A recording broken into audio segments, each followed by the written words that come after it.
at this guy. I'm the big guy. Don't make me big. Gonna be big, big, big. All right. For a short segment that us about indie comics, I got some stuff to say about a couple of mainstream books, both of them from DC. And one of those books is Zatanna. Zatanna. I don't know anything about her. You know nothing about her? That's a shame, man. Literally nothing except Literally. for teeth. I had some images, but once again, StreamYard doesn't know how to handle certain file frames, so we'll have to just do it the old-fashioned way and hold them up. Zatanna #1, I finally got around to reading it. Actually picked up. This is the one I actually read. This A cover, and a couple of weeks ago, what came with it was this one from Tefal. I got the shiny foil one, which is very nice. This is Souza Micah, I want to say, that did this one. It's very cool, very nice. And Jamal Campbell, Jamal Campbell is writing and drawing this book, which is so, man, this guy is so underrated. And he talks about, I guess, the origin of Zatanna, which I know, like you said, know very little about, other than she looks good in fishnet stockings and wears a top hat and looks very cool. I think she's one of the best looking characters that DC has. That's what, to me, DC is Batman and whoever shows up in Batman's book the guest that week. That's pretty much DC. Otherwise, I'm just like, browsing into their world. So this shows Zatanna. She's like backstage about to go on to do one of her shows, and I guess she had a father and mother who were also in magic. Her last name is Zatara, I want to say Zatanna Zatara, and her father's was also a magician. I think maybe her mother also. And there's a whole story I don't know about, but this kind of just glosses over that and goes to her rehearsal for her stage performance. And there are some people in her show in between rehearsal that actually meet this woman, which may be a recurring character called the Lady White. And the Lady White just pops out of the painting and just starts attacking these people. And just not to be confused with the White Lady. White Lady, exactly. Two different people altogether.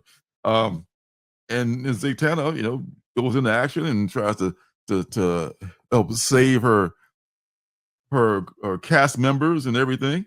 And she runs into a confrontation with the Lady White. And there's some weird things that happen at the end that I don't want to spoil too much, but Zatanna kind of runs into a predicament at the end that might be not so good for her. I don't want to, spoil it and everything, but and then these people were pulled into like movie posters, like this one right here, Diamonds and the Diamonds. This one was Friday, the Bridge in Autumn, or whatever it is, and it's like really great looking art. I mentioned that from Jamal Campbell, and they were actually pulled magically into movie posters. And Batman says that magic isn't real. Ha! I'll show you what. And this is such good looking art, man. I mean, I would really, I would seek out the sequel to this just to see what happens to her in the end, because I don't want to see what happens at the end. But it's a really fun looking book. So I would for sure want to check out Zatanna, the current run. That's not just because it's written and drawn by Jamal, which is one great reason to do so. But yeah, it's just I think this character deserves a lot more shine and respect, because she's I think a property that could really, if they get a good writer behind her, it could really carry maybe some sort of video series. I could see a Zatanna short series on Netflix or something like that. This is a really great character, and don't need to know much about her other than she's a magic lady that looks good in high heels and fishnets. And that's all you need to know. So Zatanna #1, that'll be worth a read. And the other mainstream book is also from DC, and it is Flash. Flash #1. This one is the Dan Panosian cover, and it is written by Jeff Lemire. interiors by Nick Robles, I want to say. Yeah, Nick Robles is doing the interiors on this. And this is a young Flash of a young, and he's actually, this is not Barry Allen. This is the guy who is Kid Flash in the mainstream DC world. Who the heck is he again? This is what is Kid Flash's this Flash's name? I totally forget about all you DC folks know who the hell I'm talking about. You think I remember that, but you can tell I'm not really a DC reader. And Barry is actually working at this facility where it's developing these weapons, and Flash's dad, what is his name? It just shows you how when you get older you forget about all kinds of little things like that. Oh, Wally West, of course. Wally West is the actual Flash in this universe, and Wally's dad he's kind of a dick actually. He's also a scientist, but he doesn't, and he's dragged Wally to this facility, I guess because he has custody of Wally, and Wally's gotten bored. He just leaves the facility and goes out walking around at night, and one night he comes home late and his dad gives him shit about it. So Barry Allen, the scientist who's working on this secret thing at the facility, invites Barry, why don't you come down to the secret thing that I'm working on? Because hey, what's the harm that could come from that? So, Wally being bored comes down there, unbeknownst to his dad, and the dad goes off about, you never ever go down there again, never go down there again. So of course he ends up going down there again, and some crazy shit happens, and it's told in flashback. As Jeff Lemire is so good at that. And now Wally's on the run. Raleigh. He's in Raleigh, North Carolina. Wally's on the run. He's like in the desert somewhere, and there's these people chasing him. And I guess there was a mishap when he was down in the secret chamber where Barry was showing him, and that's probably how he got his powers. But his powers have not really manifested themselves yet. He can't control them. And got these people here who are like coming after him. I don't know who these folks are. They may be unique to this series, or they may have a history in the DC universe, but there's some pretty bad folks. And they got Wally cornered. And at the end, there's another player that pops up at the end. And man, he hasn't got his costume yet. He hasn't manifested his powers, but it's a really good teaser issue to get you to want to buy number 2 to see when he actually puts on this very cool costume that he has on the cover here. So another great absolute book. I may absolutely pick up number 2 because the first one was so nice. So absolutely, I like Jeff Lemire, so I'm in on it. Yeah, man, that's what got me interested too.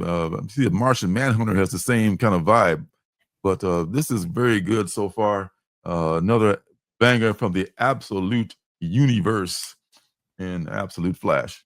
And the last thing of what's good, kind of an abbreviated what's good tonight, is Out of Alcatraz.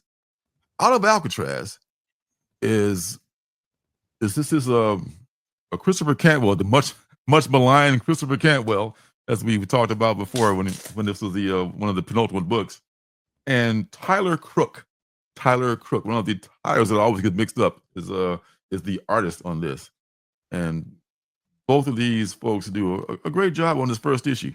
Back in 1962, 3 prisoners escaped from the Rock, also known as Alcatraz, and they were presumed dead because their bodies were never found, and so they just hey, these guys are dead. Let's not even talk about them anymore. But this story assumes that they survived and they reached land. But actually, in this book, only one of them reaches land because one of them is lost in the tide as they're coming over. As they get into a kind of a thing, but after they land on the shore of San Francisco, because one of the guy that was lost at sea was the brother of one of the other guys. The 2 of the guys are brothers. Only one of them survived, and they get into a fight over like why don't you try to save him, yada yada yada. But hey, we got to move on because we got to meet our contact. They got some contact that's going to like meet them to do a job of some sort. And they already have the location where they hijack a car, they drive to the location, and the location has got fresh clothes and food for them to eat and a hideout for them to stay at until the contact contacts them. Now, the contact is this young woman who is looks like a young woman of color. I think she's maybe mixed, maybe half black or something like that. And the young woman brings them some information, and she's surprised to see that there's only two of them. Say, hey, we expected three, we paid for three, and three ain't two, and so forth. So I'm going to say, get past all that. She tells me, just look, lay low until I talk to my people, and I'll get back to you about what your instructions are. And then there's a discussion between the two guys. One of the guys, the one whose brother was lost, he gets bored and he's got to go into town. So he goes into town to just go candy shopping and shit. And they get into and the other guy like comes in and finds him, like, what the hell are you doing? I mean, you shouldn't be here. And they kind of get him into a tussle. And this one, I guess the big man in town, sees him like tussling in the alley. And I guess he thinks that, what's going on? You guys are a couple of queers or whatever. What are you doing in the alley? Like, no, your business, man. Keep it moving. And that's a foreshadowing for what's going to happen later. Because once we get back to the house, we tell the contact that this guy's been in the town. Like, what the hell are you doing going into town? So, and right after that, which is so weird, the other guy, who's not the brother, he goes into town and goes to a bar and runs into the same dude who saw him in the alley. And then some shit happens after that I won't go into. But man, let's just say that they're digging themselves into a hole by not just following the plan. And Cantwell's story here is really better than I expected it to be.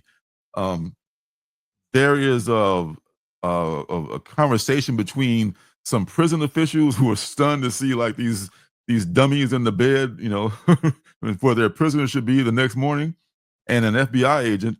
Well, they kind of want to maybe hush it up, like, let's just pretend that these guys died at sea, so we don't have to, like, because everybody is lazy, and police and FBI agents are no different. Let's just say it's all, they're dead, and let's not have to turn in this embarrassing situation where these guys escaped and are now out there at large somewhere. So there's that whole conversation going on. So this is one of many storylines going on. It turns out the woman who's the contact, the mixed lady, has a mother, and she's like telling her, like, you're kind of playing in this world where you don't belong, and it might come back to get you. So there's a whole storyline going with that. This woman who's trying to pass and so forth. So it's a lot of good stuff going on here at Wally West. Thank you so much. Thank you so much. I appreciate you.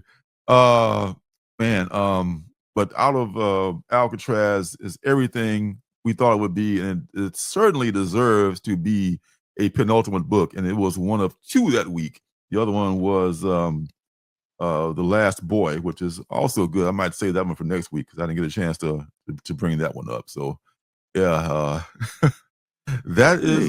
Don't forget to subscribe and leave a thumbs up.